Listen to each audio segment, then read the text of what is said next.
It's an understatement to say a teacher can make a difference. Sometimes the difference can be extraordinary. This is the story about an imaginative teacher in one of Tennessee's poorest counties. A teacher whose vision and determination led to a one-of-a-kind historical project.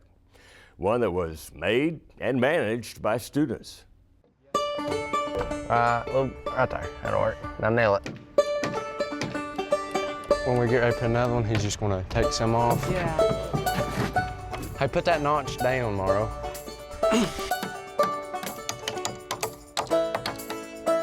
We even tell people today, we have a museum. And they look at us and they go, yeah, okay, you have a museum, that's so nice. And then we bring them here and show them this and they really don't understand. We leave with a lot of slack jaws and a lot of wide eyes.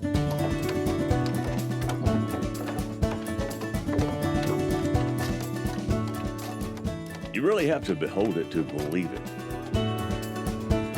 A state-of-the-art historical museum and sprawling frontier village that reflects the heritage of Scott County, Tennessee. The amazing part?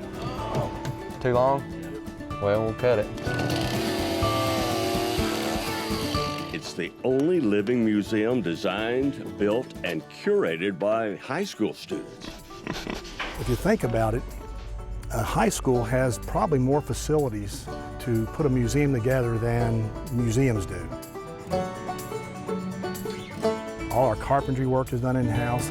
Our cooking, we actually do our own cooking. Our drama classes will dress in character, and they will be docents, as we call them, for elementary tours when they come.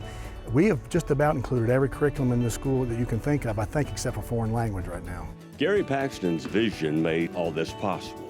Beginning in 2003, the former football coach saw the game-changing potential for students getting hands-on vocational training while bringing local history to life. You're not seeing the instructors doing anything, you're seeing the students do everything. That's really our concept. We supervise, and what I tell the instructors that are involved in any project, you hold veto power. Students usually have great ideas and we let them go with that. But if it's not a good idea, then your job is really to veto that and send them in a different direction, but your job is not to do the project, let them do the project. So you walk throughout the museum and you see all the things you see, you gotta remember, we're not hiring anybody to do this, and our adults in the school aren't doing this. Our students are doing everything you see.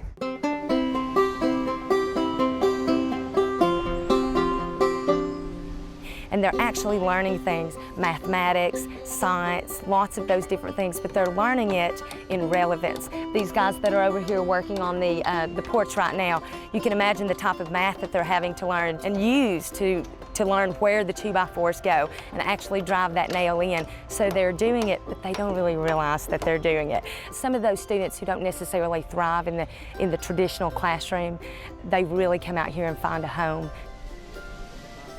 The centerpiece is a museum that chronicles the archaeology of the region and features student-made exhibits that depict everything from wildlife to Scott County's coal mining heritage. The students also built an interactive children's museum where youngsters can play and learn, and it's absolutely free of charge.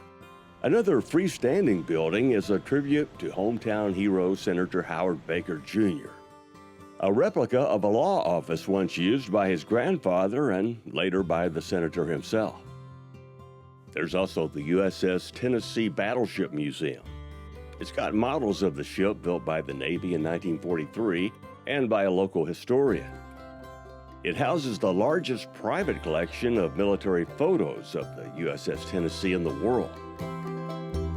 The most pronounced ones.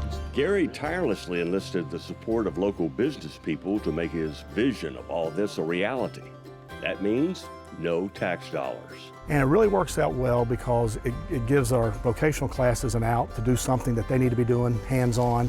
At the same time, it's not costing anybody money because we use no taxpayers' money. It's all private donations, and as a credit to the county, 98% of our donations comes from the local people right here in the county who may own businesses or just regular old folks coming and leaving the money in the donation box. And we're able to take that money, and with our free labor, the students learning, we're able to do a lot of things with it. During our visit, students were getting ready for their annual fundraising festival. This group was stripping sorghum they grew on campus Well, this hardy group was splitting wood to be sold for split rail fences. They're good at what they do and glad to offer visitors a chance to pitch in. Get another wedge. Are you done? I think I'm done. That's the way I want it. The educational benefits go beyond vocational training.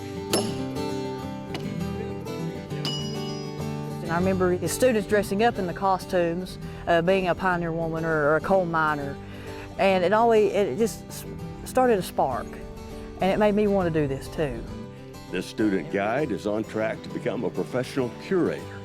I believe I'm blessed to go to the high school here and that has this kind of program, almost a jumpstart me.